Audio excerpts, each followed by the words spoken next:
Halo YouTuber, saya mau sharing sedikit pengalaman lucu dari teman saya.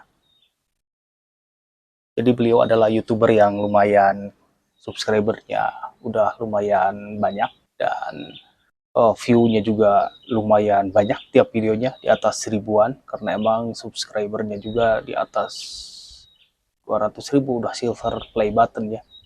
Padahal beliau mengungkap mengenai konten-konten lokal, konten-konten kuda renggong.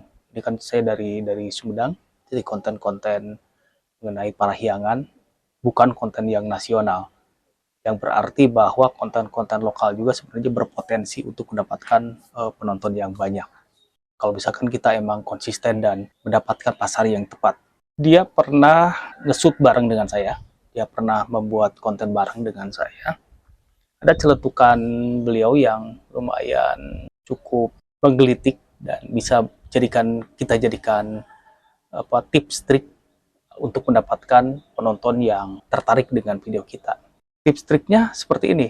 Dia bilang ketika mengambil gambar di suatu tempat dengan crowded, jadi crowded itu banyak orang, matanya itu nggak cuma diam di satu tempat.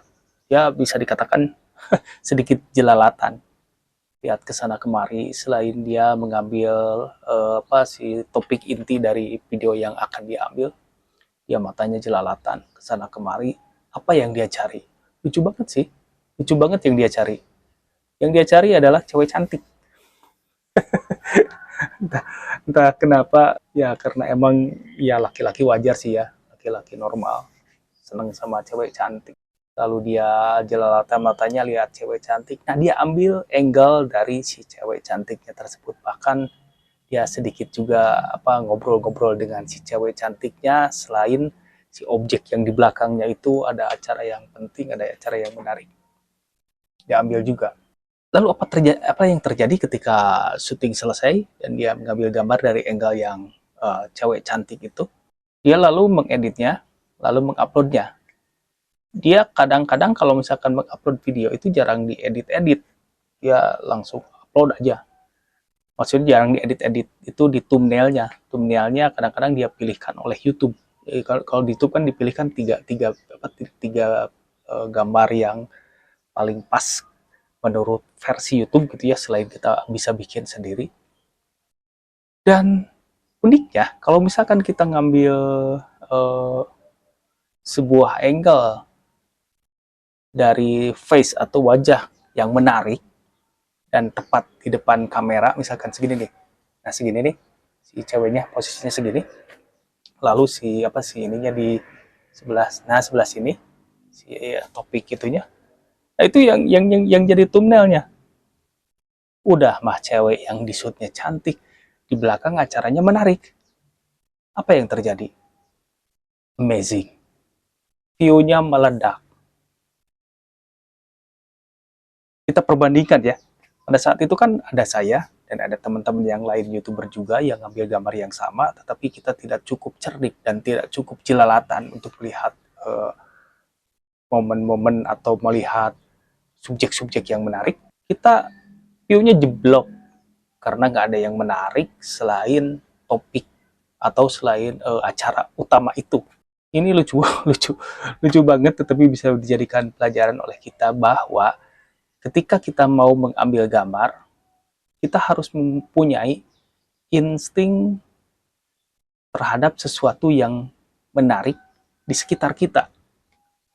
Jangan cuma terpaku sama si acaranya itu aja, tapi cari hal-hal yang menarik di sekitar itu. Biasanya hal-hal yang menarik itu kayak misalkan ada di suatu event ada kakek-kakek yang joget-joget, atau ada istilahnya anak-anak yang lagi lari-larian sambil ketawa-ketawa, atau misalkan di sekitar itu ada yang lagi bercanda. Ya, sudah barang tentu insting laki-laki atau insting wanita seneng kan kalau misalkan di satu tempat melihat ada cewek yang cantik, ada cowok yang ganteng. Itu insting normal, saya kira. Dan kenapa itu nggak dimanfaatkan oleh kita sebagai konten kreator untuk menyajikan hal-hal yang menarik seperti itu? Jadi selain kita mengambil topik videonya yang sedang kita incar, tetapi kita juga mengincar hal-hal menarik beside-nya atau di sampingnya. Misalkan dari sisi penontonnya yang menarik. Sudah tentu kan kita sering melihat kalau di TV-TV untuk memperkenalkan suatu tempat wisata nggak cuma menshoot gunungnya, nggak cuma menshoot alamnya, nggak cuma menshoot danaunya, tapi lebih menarik lagi dia menampilkan artis yang menarik untuk membawakan acaranya. Nah, secara tidak langsung kalau misalkan kita di satu tempat mengambil gambar, lalu kita ambil dari sisi cewek yang secara tidak langsung kita jadikan host, secara tidak langsung ya, karena kita kan tidak meminta dia untuk menjadi host, tapi kita mengambil dari angle dia untuk mengambil sedikit menarik wajahnya, akhirnya itu menolong menolong penonton atau menolong atensi penonton untuk menonton videonya. Semoga video ini bisa menjadi inspirasi dan silakan teman-teman artikan sendiri apa pesan moralnya dan apa yang tips trik yang bisa kita ambil dari video ini. Semoga bermanfaat. Like, share, subscribe, komen juga kalau misalkan ini bermanfaat ya. Terima kasih.